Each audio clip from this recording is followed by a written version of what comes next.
All right, Atlanta literally just ended like 20 minutes ago. NASCAR's got a lot of issues right now. That wasn't one of them. Let's get into it.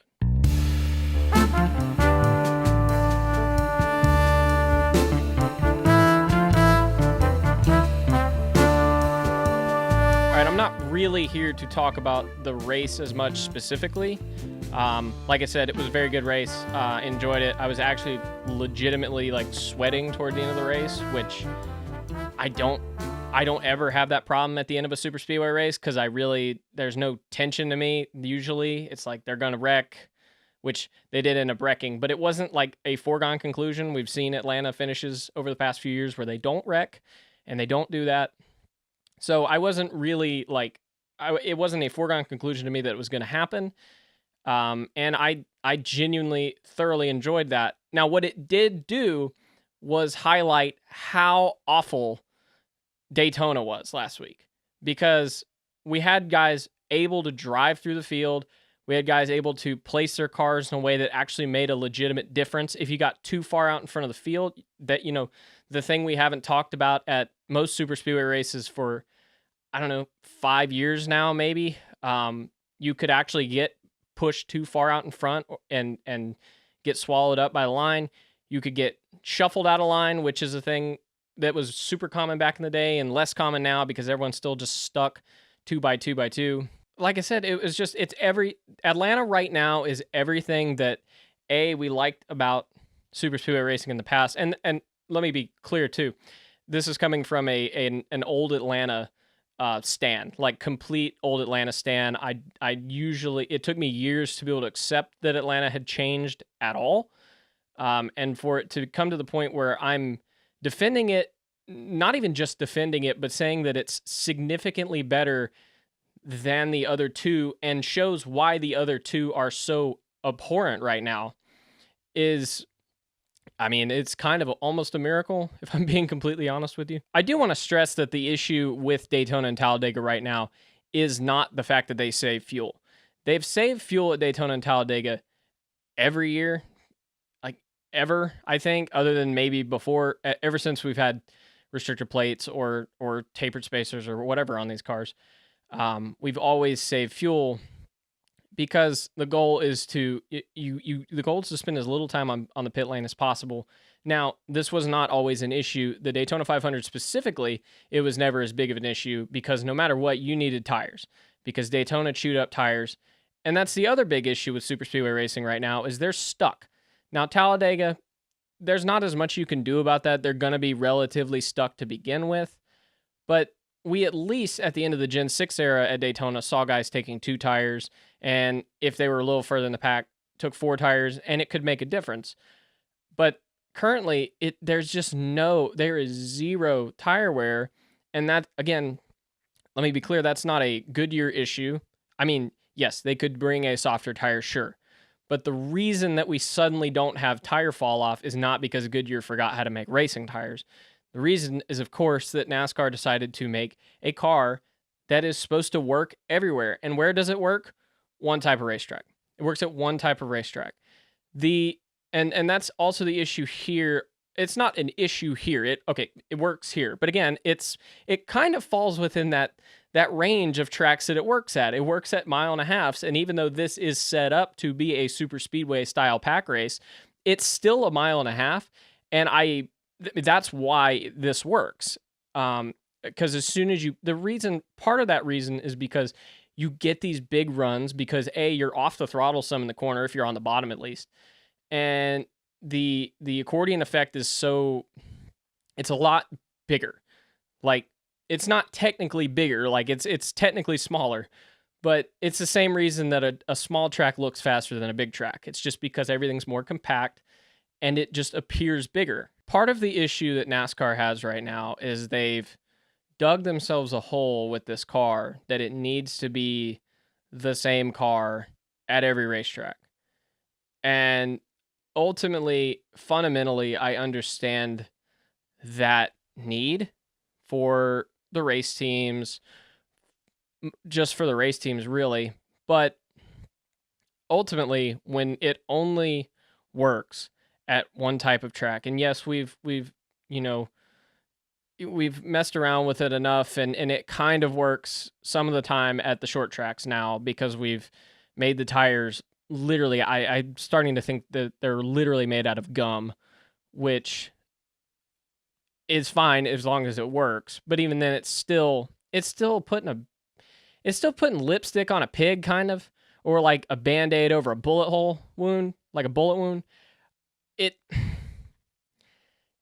I don't know. And the problem is also, even if we fix super speed, when my issue, my worry is that they're gonna go in this off season or off season, or when it probably more like the 2026 off season or 26 to 27 off season would be my guess, especially if this Dodge rumor ends up being true, which would be cool. I'm cool with adding a fourth OEM, but they're gonna try that and then probably mess with this, and that would be super unfortunate because we've seen what a plate race on a mile and a half with the old style car will look like. Um, it it it was fine enough, but it wasn't nearly as good as this. Another issue we have with the other two super speedway races is the gigantic amount of drag, and a lot of people keep bringing up the spoiler height. The spoiler is important. They do need to, I mean, they need to get that thing down probably to around the level we saw in maybe like 20, what year was it? 14, where we came to that really short, stubby spoiler, short and narrow spoiler. 14 or 15, I can't remember. Those races were pretty solid, and we had those spoilers on there. The other issue is that we have this big hole in the windshield, and I'll be completely honest, every track over a mile, this is an issue. And again, it comes back down to NASCAR engineering this thing themselves without input from the teams. And a lot of these patchwork fix issues, if you don't remember, or if you weren't around back then, in 2022, when NASCAR rolled this thing out after testing it for 3 years, 2 years, whatever it was, they suddenly found out that the car was too hot inside. And I mean, like, legitimately too hot. Like, it was burning people's hands when they touched the roll cage. So to combat that issue, they poked a big hole in the windshield and had 3 slits in the rear windshield for air to exit out. And it fixed the issue that they had. The subsequent issue that came out of it was now the cars are significantly more draggy than they've ever been.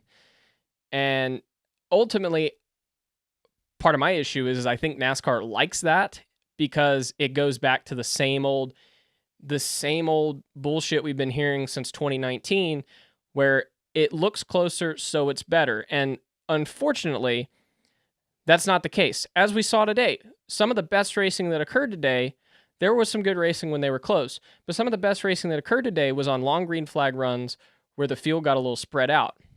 And you got to see talented drivers make things happen. When they're too close, NASCAR, they can't do that. We saw the end of the Daytona 500. The only thing you could do at the end of that race was push, push, push, push, push. And unfortunately, it caught a bunch of guys out. Denny Hamlin got wrecked with that. Christopher Bell got wrecked from that happening. I think both of those were Cole Custer, and everyone jumped on Custer. But again, what are you supposed to do? If you don't push, you're going to sit there and you're going to run 6th in the Daytona 500. And that's unfortunate because that's your only other option. Today, guys were getting big runs because they had room to develop those runs. And then they also had enough room to do something with it 9 times out of 10. Now, the guy in front of them also had room to make a defense, but you don't need to make a defense at Daytona. In fact, guys don't even try. They get shot out front, and then instead of blocking both lanes, they just let the other lane get down to them because you're not going to be able to sustain it anyway, so there's no point. There are certain situations where I've seen guys do that, and I don't understand it at all. Like toward the end of a race, Brad Keselowski at the end of Talladega last year, I think he could have made a move on Ricky Stenhouse Jr. to avoid letting him get back to the outside, and that could have helped the situation. But ultimately, NASCAR's best super speedway right now is Atlanta, and it's not even close. And I dread having to watch Talladega. I kind of dread having to watch Daytona in the fall. Even though that race has been a little better, I think just because there's less grip in the track because it's so hot. But in this era, that has been the best of the traditional races, and even it is fine. It's not anything special, really. We've had some crazy moments with it, but I think really they've all been wrecks, or Harrison Burton gets pushed out front at the end of the race, and that was crazy. But it's certainly nothing special. Most of those races blend together. I can vividly tell you what happened at least every Atlanta race since the summer of 2023. I can tell you the spring of 2023 too, but that's just because nothing happened. Yeah, I don't know. NASCAR definitely needs to fix this.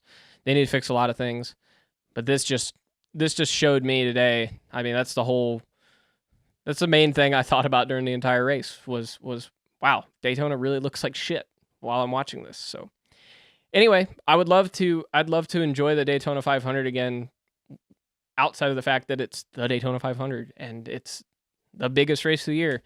I would love for it to feel like the biggest race of the year. I don't want to come to Atlanta, nothing against Atlanta, but I don't want to come to Atlanta the next week and feel like I saw a better race, because it happens. This is the second year in a row now that I've felt that way, because it's true, quite frankly. But anyway, that's about all I got for this one. What'd you think of the Atlanta race? Do you think I'm right? Think I'm not right? Let me hear all about it in the comments, and we'll see you whenever we see you.